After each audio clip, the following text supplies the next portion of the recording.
Hello, ladies and gentlemen. I hope I'm going live about now. We had a very, very busy week this week thus far. We've obviously covered everything from the A16 iPad, M3 iPad Air, M4 MacBook Air, and M4 Max and M3 Ultra Max Studio announcements. We've had multiple rumors going back to stuff that Mark Gurman got wrong in the past and then corrected last minute. So, plenty of stuff to talk about this week. Today is going to be a little bit calmer. We're just going to react to a few information points that we'll be discussing next week anyway, like the performance results for the new Mac Studio.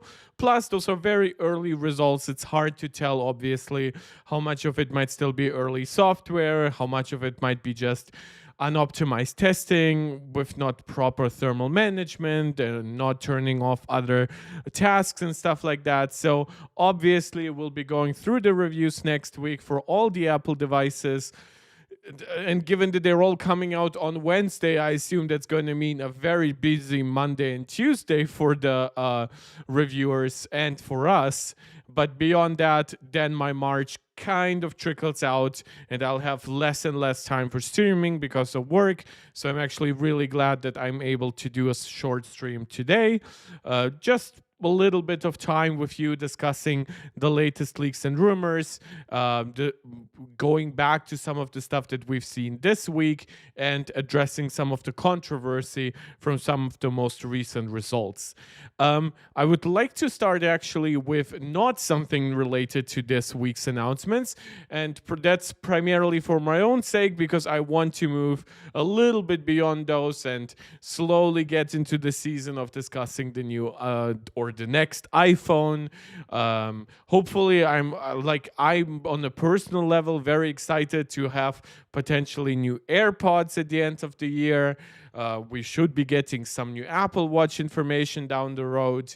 But for now, we really hit like Mac season and iPad season early in the year. And I'm very glad that we have covered all of that. I know that you guys on this channel actually primarily care more about information like this than you do even the iPhone. Believe me, I saw the live viewer results between the M4 Mac results announcements and the iPhone 16 announcements.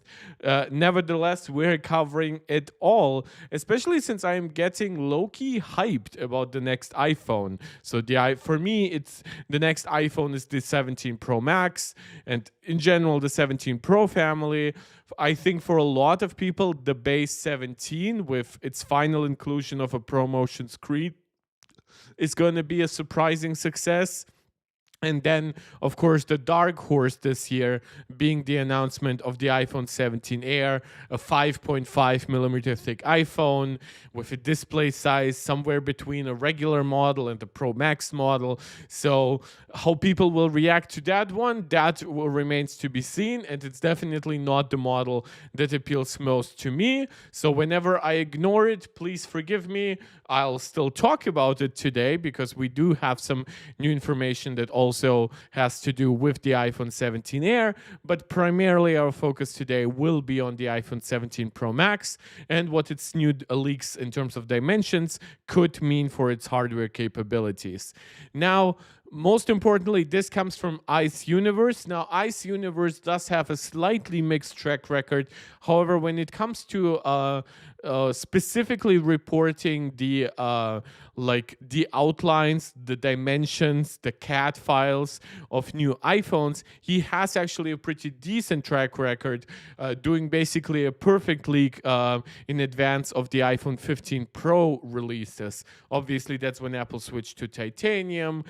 We got a new weight and stuff like that. So he was very much early on that. Now, I'm still not sure about the final nature of the iPhone 17 Pro design, whether what you see down here is entirely aluminum or a mix of glass and aluminum. It's really, really hard to say at this point because we've had some contradictory information. There's also speculation that Apple might be switching from a titanium body on the current generation Pros to an aluminum chassis, which does have its advantages. I always bring up stuff like radio frequency transparency, thermal management, and of course, cost, but then some impacts on durability. Technically, I could also bring up as an advantage of aluminum the weight, but it's a little bit tricky because if you want to match the durability of a titanium frame, you would tend to use more aluminum volumetrically, right? And so while aluminum volumetrically is lighter than titanium, if you're forced to use more of it, you might just end up with basically the same weight. And the problem is if you make the outline, the chassis way too thick, that actually negatively impacts radio frequency transparency. And given how your thermals work, like thermals don't really like traveling across the entire frame in this regard, because you have like your main chip here. You want a lot of heat conducting material across the glass back, or what now might be the aluminum back as well. So I'm not going to be commenting beyond what I've already done today on the actual design of the 17 Pro Max, but primarily on one aspect, and that is that it is going to be thicker. So, ladies and gentlemen, this was a long intro, and I already gave you a couple of tidbits. Shout out for you to do all the YouTube jazz, as we call it around here. Subscribe to the channel, like the video, share it out with anybody who you think might enjoy it, and comment. You guys know I love interacting with a lively live chat. I know Friday at a very unprepared time is not quite as good as my streams the last couple of days. We've been able to attract a ton of new people, even some new Patreon supporters. Thank you so much for that. And if you also want to support this channel directly, consider leaving a super chat or a super sticker right while I'm live. Consider becoming a channel member here on YouTube. Shout out to Angelica, Max, Maximus, and Steve, who are all MarkTech Pro Max supporters right here on YouTube. Or you can also become, of course, a supporter over on Patreon. A few different tiers there, including the free one, just for you for easier communication with me. Of course, follow me on Twitter, follow me on Blue Sky. I'll never call Twitter X by default, so if you don't know what I mean by Twitter, then that means you're very, very young or very, very right-wing. So that's for you then to decide. Relay joining the chat saying hello, and so is Rosa. Hi to you guys. Thank you so much for joining. Let's get fully into this. So again, this is coming from Ice Universe, and he is giving actually a very, very precise thickness measurement for the 17 Pro Max. He is saying it will be 8.725 millimeters thick. That's an increase from the iPhone 16 Pro Max at 8.25 millimeters, and it would make it the thickest iPhone since the iPhone 4S, with the iPhone 4 and 4S, I believe, being 9.3 millimeters thick. So, and those, of course, had fully flush cameras back in the day. I would expect the camera bump to be in no way thinner, and that means like percentage-wise in terms of protrusion than right now. Like, I just believe that, well, percentage-wise it actually might get smaller, but nominally it will be the same or more, who knows. But like some people always tell people, you know what, make the phone so thick you don't need a camera bump. Honestly, the camera bump ending up at around 12 millimeters, 13 millimeters actually, once you consider that it's like 4 millimeters thick by itself, if you include both the glass protrusion and the camera metal ring protrusions. That's honestly not a great look, I have to say. Like, you don't want an iPhone these days that is well over a centimeter thick. Like, which company was it? Was it Energizer phone? Like the one that was like as thick as a brick? Yeah, like 18,000 milliamp hour battery, basically no focus on any other internal component. Not even the consideration, by the way, that the fingerprint sensor might be just more comfortable if it was exactly in the center, or making the buttons large or anything like that. And what's even more hilarious to me, can somebody please show it from the back? The funny part is that it actually still had the camera bump from what I remember. Yeah, you can see that a little bit here. So people just wanted to photograph it, just how thick it is. They didn't even stop to consider that, like, though I'm not sure if it had like different generations. Actually, that's the kind of tech. Honestly, I don't care at all. Right? Previously, I remember, like, especially somebody who lives in Germany. So we do have our Mobile World Congress, like a tech show, and we had everything here from like 3D phones where the screen itself was 3D capable. We had phones that had integrated projectors so you could watch movies on them. God knows they didn't have the best battery life. By the way, most of those things were always pushed by Samsung. Sometimes companies like HTC and Motorola too, but that was before the big push of like Chinese companies to be like the main gimmick guys in that regard, or innovators, depending how you see it. And yeah, this stuff is like almost what's left, and that is not even like a gimmick or anything. It's just a stupid design, right? At that point, if you are willing to deal with something so thick, right, it better be extremely high end, which this wasn't, or you just make it a regular phone and then you give it like an external battery that clips onto it, the way that like Apple does it with MagSafe. Why we needed this completely compromised, like, I'm half power bank and half smartphone design, I honestly couldn't tell you. But yeah, so this is obviously a diversion. This is not the main topic of today. Don't worry. The Energizer phone P18K Pop, Jesus Christ, is not the main topic of today's discussion. But obviously, the iPhone with 8.725 millimeters is not going to be anywhere near as thick as that phone. Let me briefly just look up. So I believe the iPhone 4 thickness was 9.3 millimeters. I think we looked that up like a few months ago on the stream. 9.3 millimeters.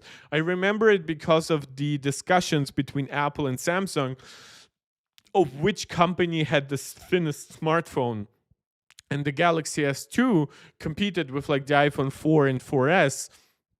But while the Galaxy S2 was thinner throughout most of the body, it had a little bump that was thicker than 9.3 millimeters, which technically made the iPhone 4 and 4S the thinnest smartphone at that point. And then I think the iPhone 5 and 5S, I'll try to remember it. I would say 7.6 millimeters. Yeah, Jesus, I am really good. Cheers to that. Also, isn't it amazing that we used to have smartphones that only weighed close to 100 grams? That is so crazy. Like the new phone, I'm pretty sure if it actually has a meaningfully larger battery, will move back to like 240 grams that we had on the iPhone 13 and 14 Pro Max before Apple, of course, gave up on stainless steel, moved to titanium. Maybe the compromise between going kind of back to aluminum and then the compromise with the thicker battery.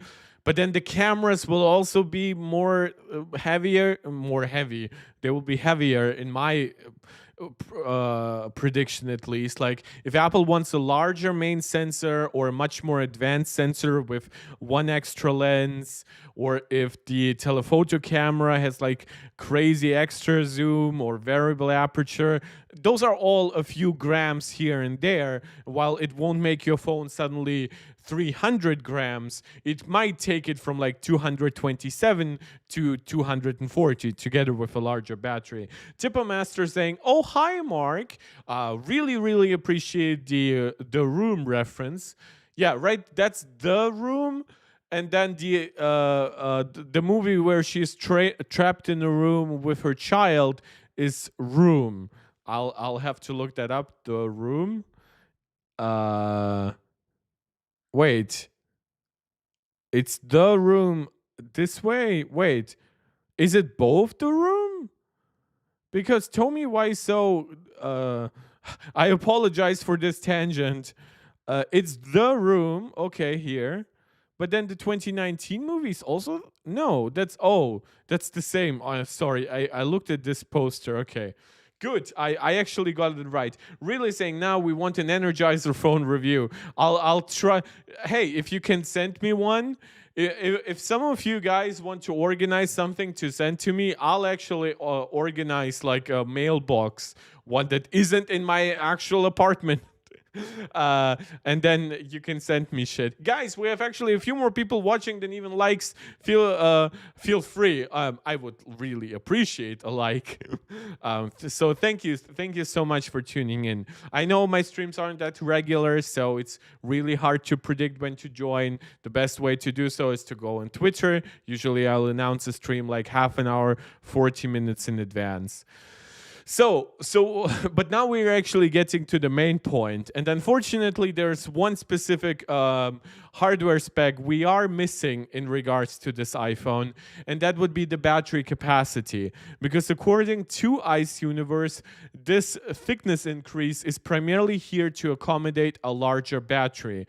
Now, just yesterday, we've covered that the iPhone 17 Air would become the first iPhone to use a quote unquote high density battery technology, which would then find its way eventually into an iPhone Fold, right? So while you can take that as you will, whether we are talking stacked batteries or silicon carbon batteries, right? Or silicon carbide, which obviously is wrong. I got told that, don't worry.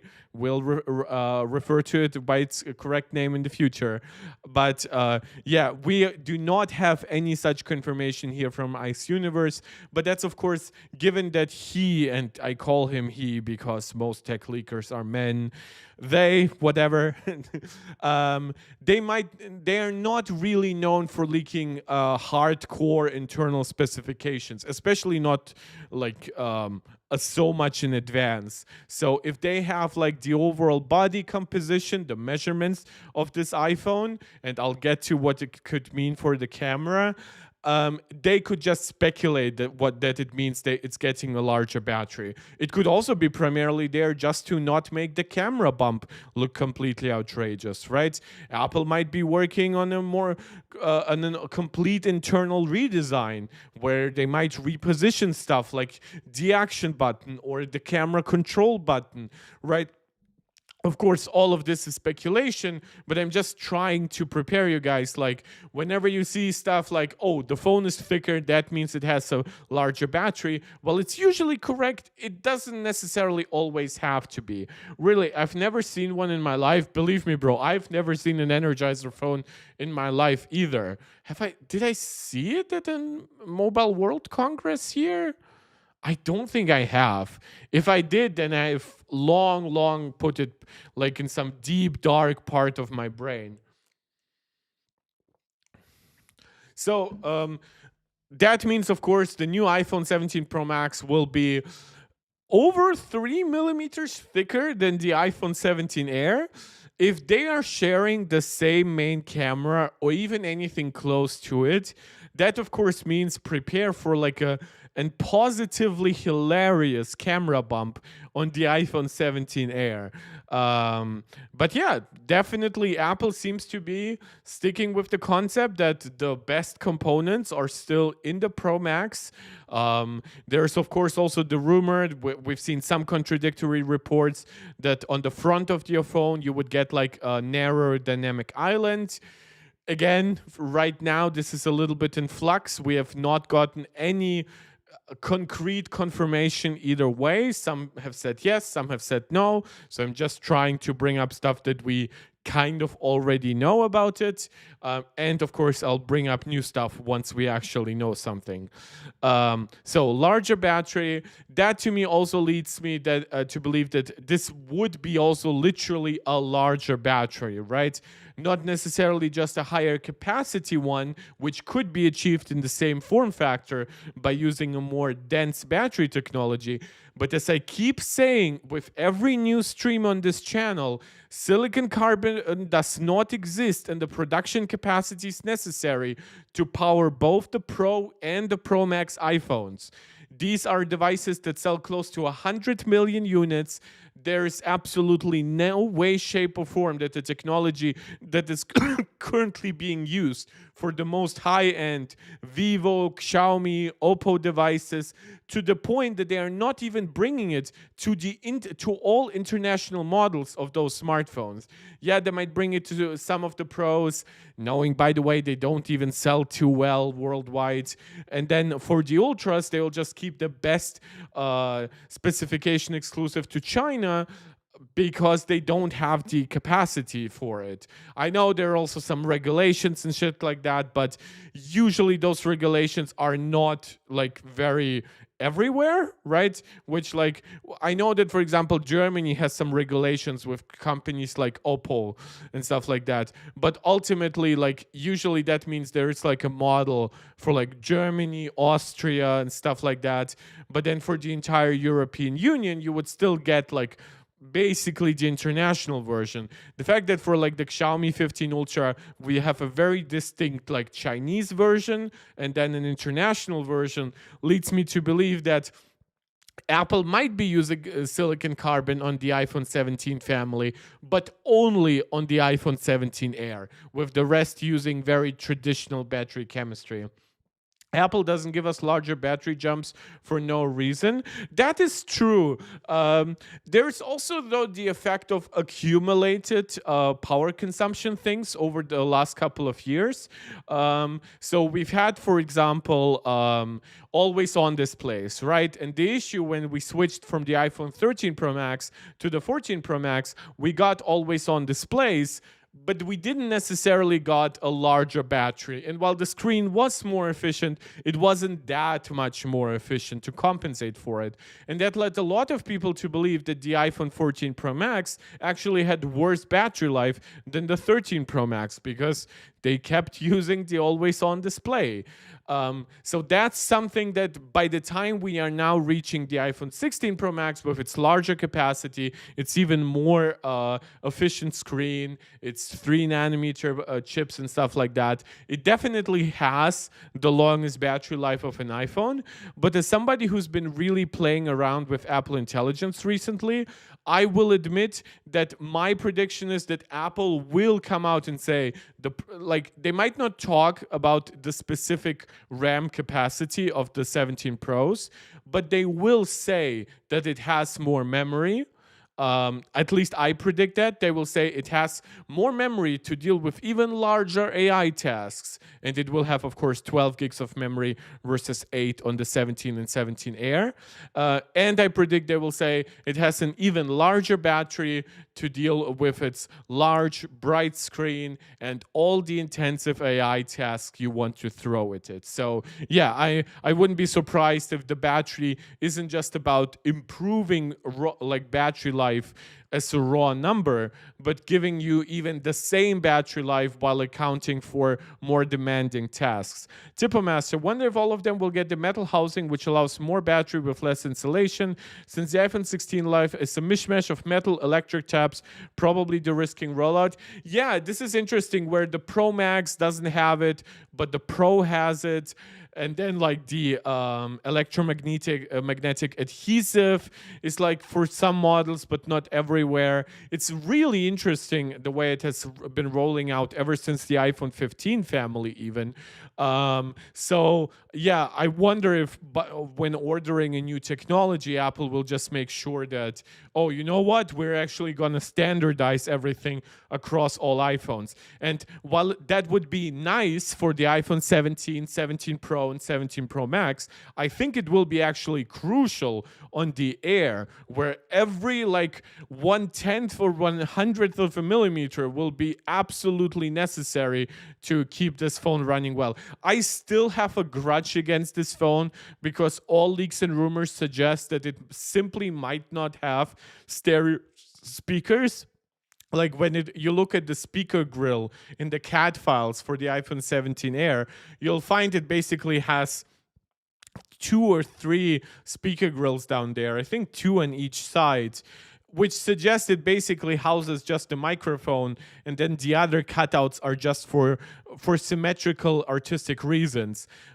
the fact that it might not have stereo speakers to me could lead me to disqualify just recommending this iPhone at absolutely any price point. I don't care if you're somebody who thinks, oh, I'm only using AirPods or other headphones. I don't care. I think Apple has been way more than MagSafe, right? Especially on the 16e, which is a cheaper product, right? But I don't expect the iPhone 17 Air to be cheaper than $800. I predict it to be probably $900.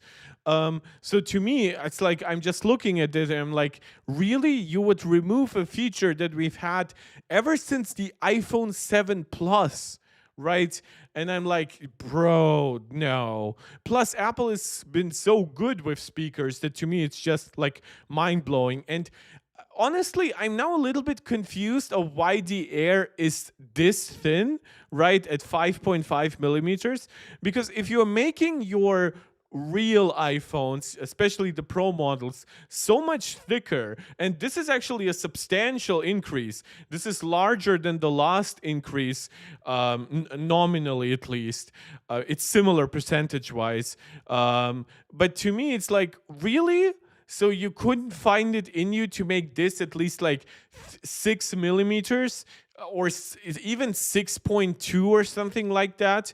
It would still be the thinnest iPhone ever made if you ignore the camera bump, but it would have far less issues, just like implementing a decently sized battery, decent cooling, the camera bump with a decent camera will look less ridiculous, and you wouldn't compromise on an essential feature like stereo speakers.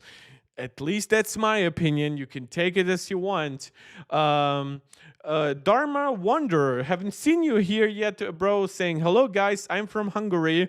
Well, hello back from Germany. DS26 is rumored to get silicon carbon. There is one rumor about the Galaxy S26 family receiving like ridiculously large batteries. Oh, sure, bro. I've heard it every single year.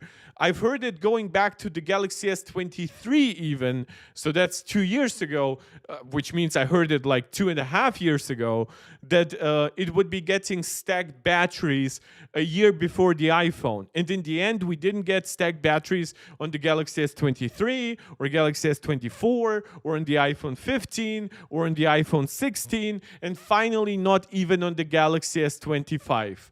Right? So while sure, maybe Samsung in the background is working with like, Samsung themselves are a battery producer, right? For those who don't know. Plus, of course, they can partner with everyone from Panasonic and other Chinese companies to create technologies that are similar or even identical to what is used in the Chinese phones. But whether or not it actually happens, I'll believe it when I see it. Plus, of course, in a year, a lot can happen with the supply. Plus, if they're keeping it exclusive to the Galaxy S26 Ultra, for example, well, the Galaxy S26 Ultra doesn't sell as well as the Pro Max or as the Pro, much less than the Pro and Pro Max combined. So it's also in a completely different demand level from Samsung than it would be if Apple tried to implement it in their Pro iPhones. Tipper Master, the real question is if a truly conversational full LLM series pushed out to iOS 20, will all current AI compatible devices will be able to run it, or just the 12 gigabyte 17 Pro and 18? My prediction is every iPhone will be able to run it because 8 gigabytes is actually a lot of memory. The issue is how much memory is left once you occupy like your device with the LLM. And my prediction is that 8 gigabyte of RAM devices, once you turn on Siri, once you actually especially make it run a decently sized like query, I predict that at that point, those devices will have to throw out a lot of apps stored in memory, right? Especially more demanding apps like camera apps, for example. They're notorious for kicking out other apps from the RAM, but they also have to get kicked out themselves if like a really large task comes along. So that is my prediction, that I don't see that right away the 17 Pro, Pro Max, and then the 18 series will handle much larger LLMs, at least not in a way that will make them feel much different. But I predict that they will feel much smoother if you're also simultaneously doing a lot of AI stuff. Apple might give them larger LLMs, but still have smaller versions for all their devices. Like, I believe that in the current state, like cleanup in the Photos app uses like 600 megabytes of memory or something like that. Plus, of course, the actual Photos app, your operating system, right? Maybe on a 12 gigabyte device, Apple could make this into a 2 gigabyte a task, and just make sure that less is thrown out, or you get a much, much better LLM actually working on that task. So both things are possible, and both things are actually possible simultaneously. Which exact route Apple will do, one or the other, or kind of both, that of course is up to the Apple engineers. I missed the 7.5 millimeter iPhones. Those were a good thickness. I agree. This is actually something that I've said repeatedly for the iPad. I don't like how thin the iPad is, and I'm not even like stupidly saying, oh, give me like a 15 millimeter thick iPad. No, give me a 7 to 8 millimeter thick iPad. Make all iPads the same thickness so that accessory support can be almost universal between them. Even if you want to create like a lot of differently priced accessories that target different iPads, you can still make them work with the same connector for all I care. Right? Plus, if all devices are basically the same thickness and the same length and width, that basically leads you to differentiate them with like bezel size, which I think would be quite cool. Like eventually, like the 11-inch iPhone, the 11-inch iPad could become like an 11.2-inch iPad. The cheapest iPad stays at 10.9 millimeters, and the regular iPad moves up just a tiny bit to around 11 millimeters on the iPad Air. And but the actual devices feel almost identical, right? I assume the Pros would feel a little bit more dense. But yeah, that's not happening. Apple is just targeting like 5 millimeter thickness on the iPad Pro, 6 millimeter thickness on the iPad Air, and then 7 millimeter thickness on the base level iPad, which is now powered by A16. Yeah, it's a little bit weird.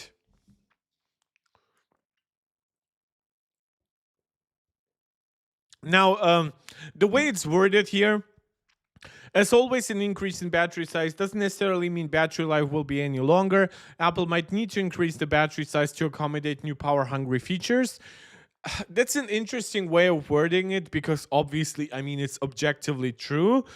Do I predict that we are getting any constantly running features this year? The way that, for example, always on display can be a constantly running feature on the 14 Pro Max. Do I think we're getting something like that this year?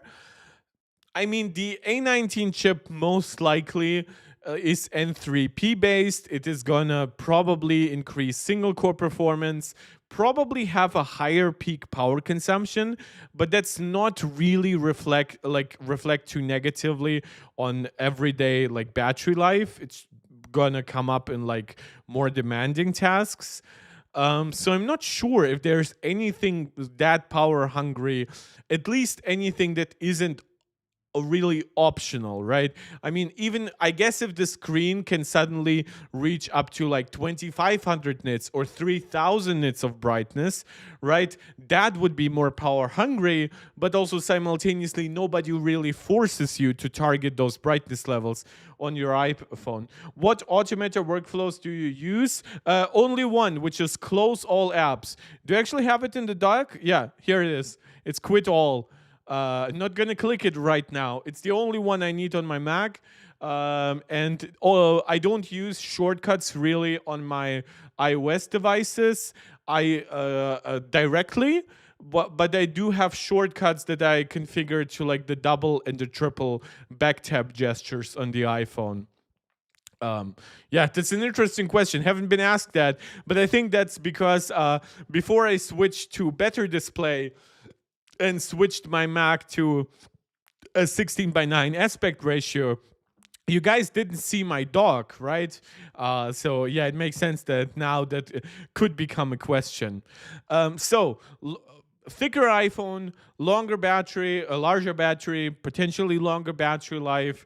Hopefully, also other improvements to things like cooling. Hopefully, that means the camera bump might not be as unbalanced. As it looks on the first sight. Plus, of course, and this is my last prediction is in general better cameras, right? Let's say the protrusion nominally is still the same, like 4 millimeters as it is right now. I believe it's like 4.3 or 4.5, something around that, right? So if Apple still does it, that of course leaves them more room with potentially a larger sensor layout, because usually larger sensors require thicker lens layouts, or just in general put in more lens, go with like a 7 or 8 element lens system, change the lens materials. That's of course is up to Apple. We've had rumors that Apple would actually have a very small downgrade in main sensor size, going down from a 1 by 1.28 inch sensor to a 1 by 1.3 inch sensor. So it's functionally basically identical.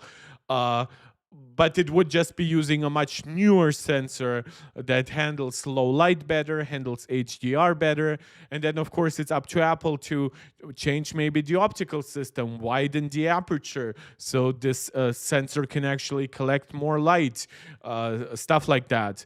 And then, of course, the ultra wides, yeah, I mean, there is a chance that it could go from like an f2.2 aperture to like an f1.8 aperture, but that really is not limited by the thickness currently. The ultra wide is already like the thinnest camera we have.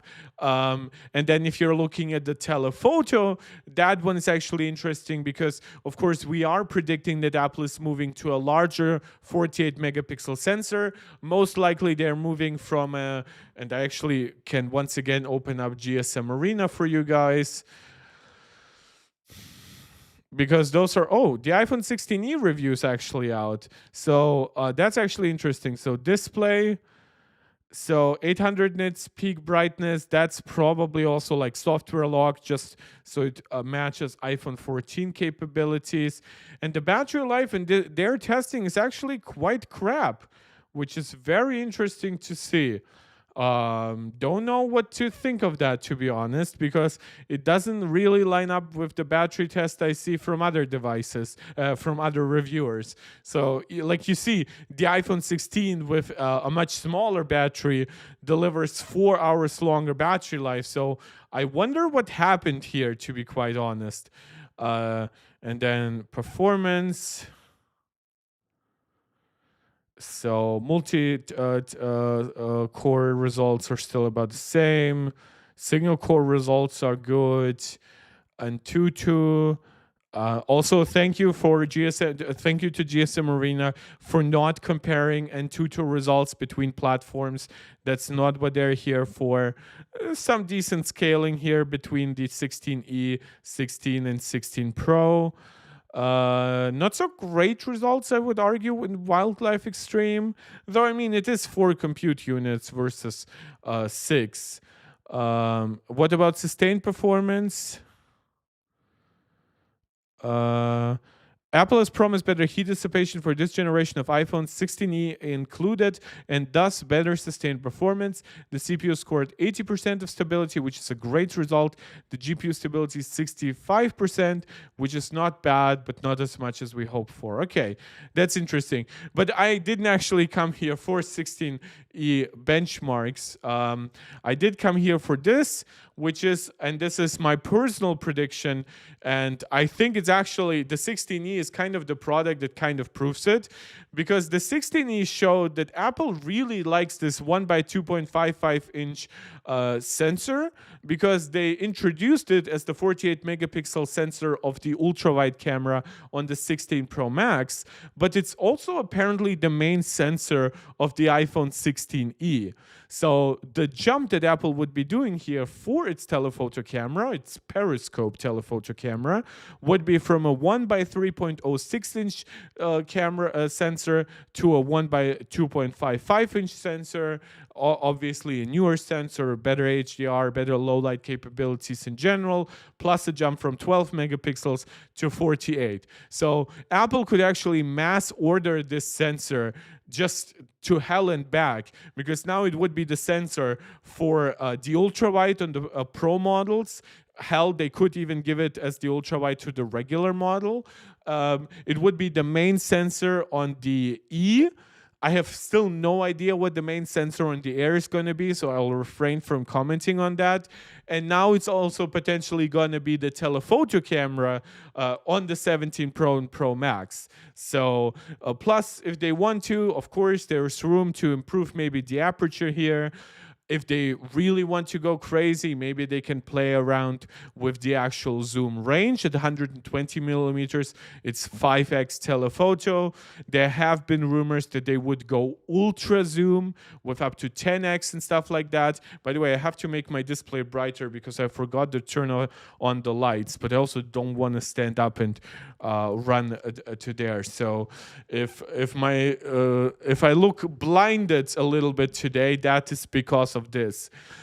So while I do believe that you could still put, of course, even if they really went with a 1 by 1.14 inch sensor for the main camera, I do believe that all of this could fit in the thickness form factor of the current design.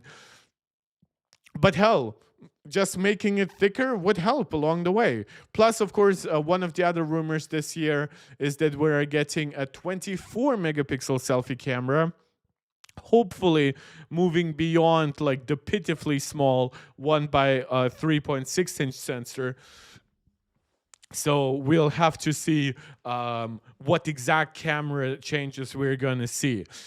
I don't know if maybe like iPhone 16 sales are not as Apple predicted in some ways. Maybe they really see a need to go a little bit more crazy on 17 Pro specifications. So who knows? We might get a bigger upgrade this year than many of us expected. Plus, my personal hope is we would finally do something to move beyond 6-core graphics. Plus, Apple already uses 8533 mega transfers memory on the M4 Pro and M4 Max chips. So I hope they at least give this kind of memory to the A19 and to the M5 chip. Even more, hopefully, they would go with completely crazy memory like 10,700 mega transfers memory. But that kind of memory is also similar to silicon carbon. Always under the question is like, is it worth it price-wise? Don't forget, Apple likes their margins, and that's not changing anytime soon. And then, of course, is it even available in enough supply so that we can really saturate our holiday season? Because sure, maybe down the line in 6 months, Apple can have as many memory sticks as they want to, but if they cannot sell those iPhones in December when people want a phone for Christmas or for New Year's Eve and stuff like that, it's basically worthless. So just saying, there are a lot of considerations that Apple has to make. Plus, Apple is beholden to their shareholders, and their shareholders really like their profit margins. So I'm just trying to be a little bit more realistic whenever I talk leaks and rumors with you guys. Let me, by the way, briefly check if there's anything new. Okay, so we are getting Geekbench results. Are they using the same source as I am? They probably just went to oh, that's a new one. 260,000. That's actually not bad. So this actually absolutely swimmingly moves me to the last topic of today's discussion, unless we're getting some last minute leaks today. Guys, please leave a like, please leave a comment. I really love interacting with you guys. This stream won't be so long, so if you have something to get off your chest, you better do it now or forever hold your peace. So big shout out to Jimmy James Tech on Twitter, long supporter, viewer, and of course data provider. And thank you for including me in tweets where you also bring up like channels with way over 1 million subs. So he found some early iPhone Mac 15.14 result. That's of course referencing the M3 Ultra Mac Studio, and he found results like 200,000 points in Geekbench. I hope it's metal. Yeah, it's metal. And he found stuff like 28,000 points in multi-core in Geekbench for the CPU. So we can actually use those results and compare them to the previous generations. Now, this 26,000 result, that one I actually am inclined to believe because I did prepare a little bit here, and the previous Mac Studio maxed out at 22,000, right? Plus or minus a few points here and there, right? Now, that's obviously not a completely gigantic leap. In fact, I can calculate it for you guys. So let's just round up. 260 divided by 222. That's a 17% increase in raw metal compute in Geekbench. Now, some might say, well, that's it. That's not that much. I mean, the M4 Max actually with 40 GPU cores delivers a phenomenal 190,000 here, right? So what gives? Well, this goes a little bit to the nature of Geekbench. Their compute tests are really hard to saturate, so they are testing like advanced compute capabilities of chips, but they don't really test long enough for the chip to even hit its max performance, at least in the way these kinds of tests work. I know there are plenty of benchmarks that hit peak performance in like a second or two, but not Geekbench compute. This is why I often refrain from using Geekbench compute at all, right? Because notably, for one, compute is a very nebulous thing. It doesn't really reflect like the raw capability. Well, it kind of reflects the raw capabilities, but it doesn't really reflect like the architectural side. Like it does not account for hardware accelerated ray tracing, mesh shading, dynamic caching, all that stuff we got on the M3 and M4 generation. So I assume that the gains in tasks, especially like 3D rendering, so stuff like Blender workloads, and games coming in like Cyberpunk and Assassin's Creed Shadows, feels actually good to be mentioning real games when talking about Mac gaming. Like I assume that will scale better than 17%, but yeah, like the M4 Max is a real beast for what it is.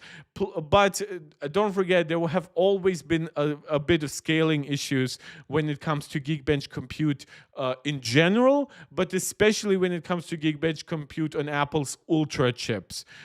So take that with a little grain of salt, though of course 260,000 is better than the 197,000 results that were popping up early on. So that's at least a little bit leading to a positive direction.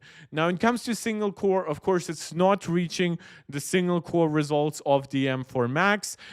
It does slightly outperform what we have thus far had with the M3 Max, though usually Geekbench kind of errs on the lower side of the peak performance. So 3,200, maybe even close to 3,500 points, 3,250 basically here. That's a very expected result. Again, this is not a single core monster. This is not designed to, if like you're working with Photoshop and just in general Adobe software, and you don't have a task that really scales across a crazy amount of cores, going with the M4 Max Studio will be far smarter for the vast majority of you. And then, of course, when it comes to the multi-core results, currently the M4 Max is king with around close to 26,000 points. Now, it should be noticed that M2 Ultra here, 21,000 points. These results have never scaled too perfectly either. You can see M2 Max comes out at 14,876, and then M2 Ultra has only like 50% more actual performance. So in that regard, also some scaling issues from Geekbench. But in real world results, if a task like Cinebench actually benefits from all these scores, and it might just be the point that that this benchmark has no use for 24 cores, or what we are now seeing with the M3 Ultra will be 32 cores. So the scaling might actually be impacted by it. It might also be ignoring the efficiency cores here. I'm not quite sure how the multi-core math works on Geekbench. 28,000 is definitely better than the 27,000 results we saw early on posted here. Yeah, 27,750. So 28,350 is definitely better. Hopefully it might reach something like 30,000 by the end. So we actually go to the M3 Max chip. How much multi-core did that have? That had 21,000. If you actually add like the usual 40 to 50% gains that we see in kind of scaling like this, I would be inclined to believe that we could reach something close to 30,000. Maybe some of these early tests are just not working out too well. Khalifa Al-Bluki saying, when will the new iPad Pro release? Well, there have been rumors originally that it will be the first device with the M5 chip, similar to how the last year's iPad Pro was the first device with the M4 chip. However, those rumors have been basically revised to now say that the M5 iPad Pro is launching sometime early next year. So probably around the same like time of year where we are now, right? I mean, this was apparently iPad and Mac season for Apple, but we would be getting then M5 Max in November and M5 iPad Pro in like March, April, and with it maybe. That's one hope that I hope for the next generation, is that we will get the M5 Ultra chip way sooner than we are now getting obviously the M3 Ultra in the stage that we are now in, because we're getting M3 Ultra months after the launch of M4 Max.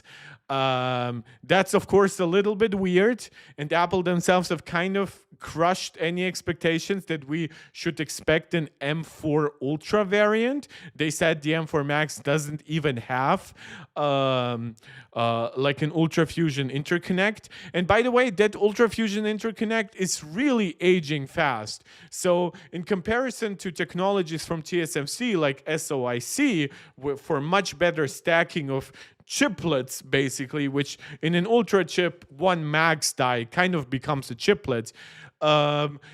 Like the Ultra Fusion interconnect right now is actually pretty slow. It goes back to like the M1 Ultra.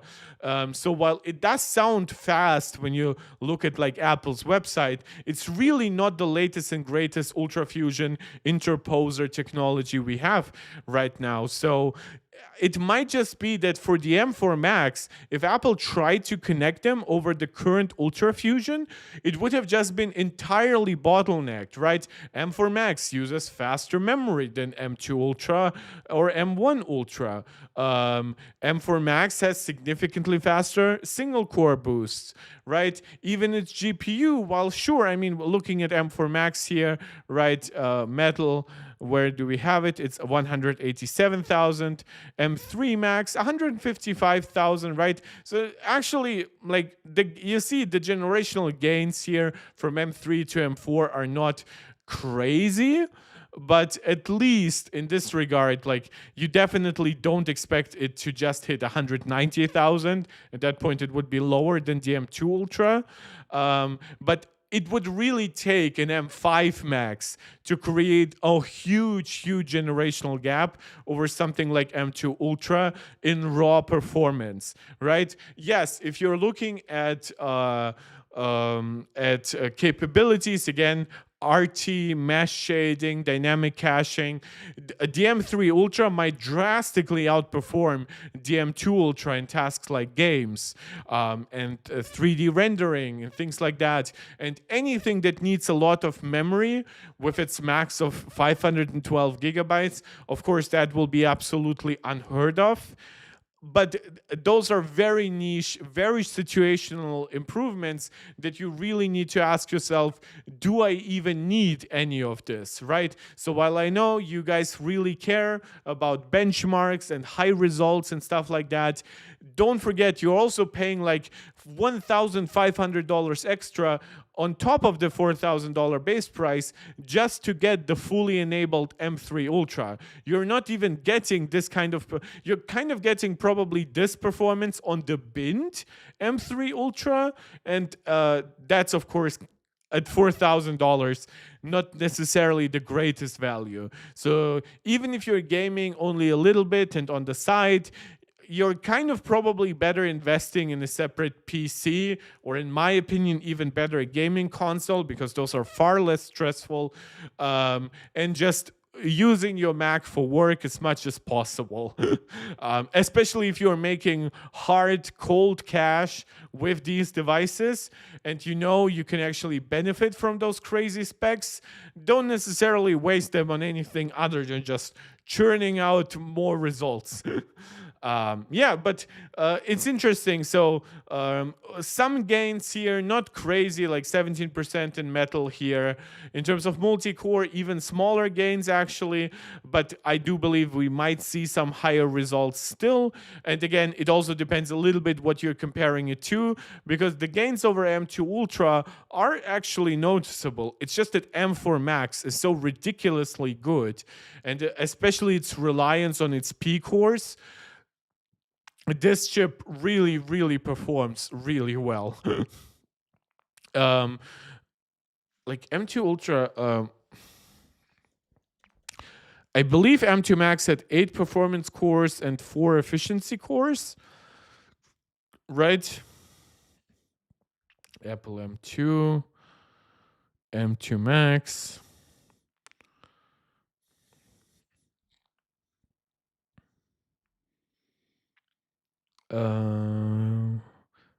No, the M2 Max has 2 efficiency cores. Wait, what? Oh no, it has 2 extra efficiency cores over the M1 Max, right? So the M1 Max, the one that I have in my 14-inch MacBook Pro, that one is 8 P cores plus 2 E cores. The M2 Max was then 8 P cores plus 4 E cores, and of course the M3 Max and M4 Max are up to 12 P cores and 4 E cores. So they might actually scale extremely well. Precisely for one of the things I mentioned, which is that the E-cores don't really contribute too much in a task, in a benchmark like Geekbench. So the raw improvement, the raw increase in P-core count might be the main benefactor here. And of course, if you're somebody who really cares about single-core performance, I actually do predict that 3200, almost 3300 result is kind of the highest we're going to see from M3 Ultra. I mean, it doesn't have any reason to be much higher than this. So if you really want more, that's when you're moving up to Apple's ARM v9 architecture, the M4 Max chip. And then maybe if you need way more performance than that, you might just be better off waiting for M5 Ultra. Because at that point, M5 Ultra or any M5 chip will have even more single core performance than this. But then, of course, if you scale it, even with like some of the like bottlenecks that we have kind of known from Geekbench for a while, this would scale far beyond any M2 Ultra, at that point any M3 Ultra, plus the use of faster memory, more bandwidth is also good, even for a new task like working with large language models. So while you might go all crazy if you feel like it and get like a 512 gigabyte M3 Ultra Max Studio, there is a chance that by the end of the year, by like around November, we will see like a Mac Pro, maybe not even an upgraded Mac Studio yet, with an M5 Ultra. However, and that brings us back to pricing, don't forget that the Mac Pro is ridiculously expensive, being $3,000 higher MSRP than the Mac Studio with the same processor. Now, that's not true right now, right? Apple did not give it the M3 Ultra, so completely forget it. This is just a complete waste of money, this device. No amount of upgradability should prevent you from choosing the M3 Ultra Max Studio instead.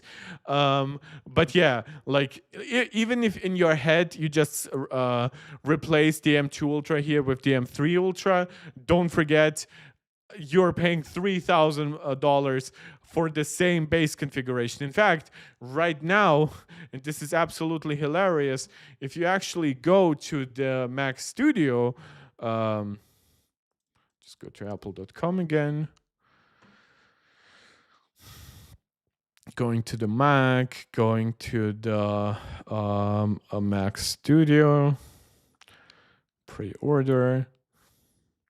So what you will find is it starts at $4,000 and it has some similarities like the 1 terabyte base storage and it's a bin chip. But across the board, right, you're getting more CPU cores, which at this point will probably outperform even the fully unbinned M2 Ultra, which of course here you are also still getting a binned M2 Ultra, though you do get the full CPU cores. You just bin the GPU core. But then in terms of memory on the Mac Studio, on its base configuration, you actually get 96 gigabytes of unified memory. That's 50% more than before. That might legit be enough for a lot of people. 96 gigabytes of unified memory for Apple gives you fully unified memory. For example, when you look at Strix Halo, the latest AMD chips, you'll find that they max out at 128 gigabytes of unified memory, but only up to 3/4 of that memory /96 is available for compute, for your GPU. A part of it will always be reserved, and that part can be as big as 32 gigabytes on the 128 gigabyte configurations, will always be reserved for like your CPU, the rest of your system. So here, and I'm sure, I mean, yeah, you can get like a framework PC tower for $2,000 with 128 gigabytes of memory, but the M3 Ultra will also going to be far faster, though it might be about the same single core performance as like that Strix Halo chip.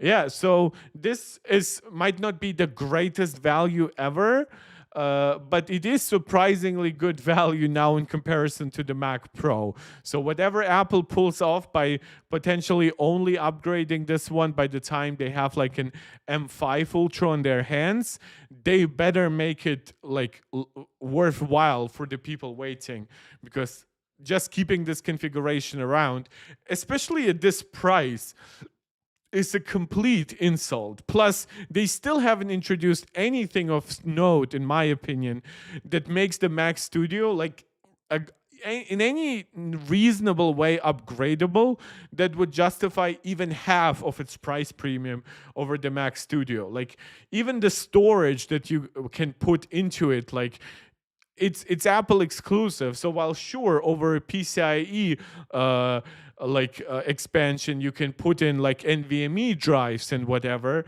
but I mean at that point just connect some external storage to your Mac Studio. You won't be that much worse off. Yeah, but that's about it for today. I think we've covered the two big pieces of information I kind of wanted to cover. Obviously we've had some super long streams the last couple of days, so I tried to keep it a little bit shorter, a little bit more succinct today. today. Still, thank you so much, guys, for today for tuning in. I know it's been a busy week. I know you want to just start your weekend, as do I. So thank you so much. Thank you tuning in into the last couple of videos, helping them perform well, joining the channel by subscribing, or even becoming a supporter over on Patreon. I've seen some people being added there. And of course, as always, whenever you catch me live, consider leaving a super chat or a super sticker. Consider becoming a channel member. Do all the YouTube jazz. First and foremost, though, please consider leaving a comment afterwards. That helps tremendously with the algorithm. I bring that up every stream, but most of the live viewers still refuse to do it. They're just leaving live comments, but not actual chat, not actual comments afterwards. I appreciate all of you still. Thank you so much for your continued support. As always, let me know what you would like to see me cover next.